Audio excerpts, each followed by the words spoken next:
अमारा की तलाश और नई मुसीबत। यूनिवर्सिटी की जिंदगी में जहां दोस्ती, मोहब्बत और हंसी मजाक के पल होते हैं, वहीं कभी कभी छोटी सी गलत फहमी भी रिश्तों में ऐसी दरार पैदा कर देती है जिसका असर बहुत दूर तक जाता है। कुछ ऐसा ही इन दिनों मुस्तफा और शिजा के बीच देखने को मिल रहा है। दोनों एक ही ग्रुप में पढ़ाई कर रहे हैं, लेकिन समस्या यह है कि दोनों का लहजा, सोच और रवैया एक दूसरे से बिल्कुल अलग है। छोटी सी बात भी देखते ही देखते बहस का रूप ले लेती है। मुस्तफा अपनी बात को सही साबित करने की कोशिश करता है, जबकि शिजा भी पीछे हटने वालों में से नहीं है। एक तरफ ग्रुप का काम आगे बढ़ रहा है, तो दूसरी तरफ दोनों के बीच बढ़ती कशमकश बाकी लोगों के लिए भी परेशानी बनती जा रही है। मुस्तफा जब शिजा को किसी काम का तरीका समझाने की कोशिश करता है, तो शिजा उसकी बात को सीधे स्वीकार करने के बजाय पलटकर जवाब देती है।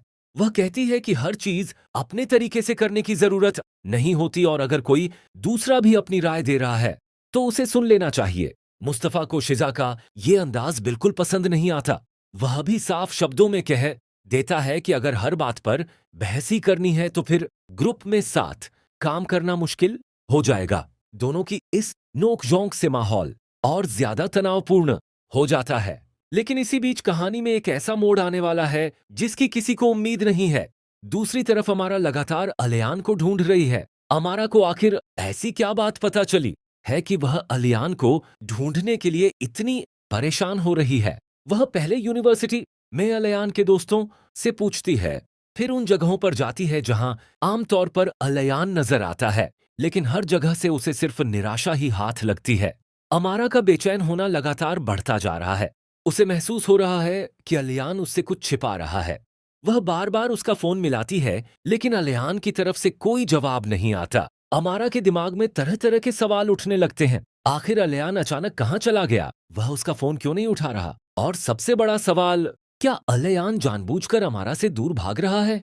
इन सवालों के जवाब तलाशते हुए अमारा एक ऐसी जगह पहुंच जाती है जहां जाना उसके लिए बिल्कुल भी सुरक्षित नहीं था।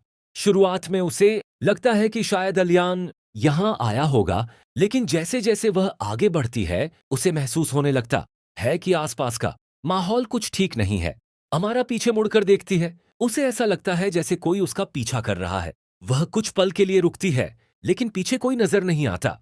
वह खुद को समझाती है कि शायद ये उसका वहम है, लेकिन तभी उसे फिर से किसी के कदमों की आवाज सुनाई देती है। अमारा की धड़कन तेज हो जाती है।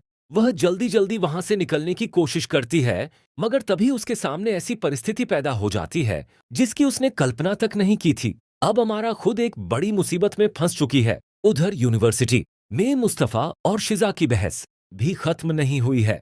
दोनों एक दूसरे से नाराज हैं, लेकिन शायद उन्हें अभी अंदाजा नहीं कि उनकी ये छोटी सी क्षमकश आगे चलकर कहानी में कितना बड़ा बदलाव लाने वाली है।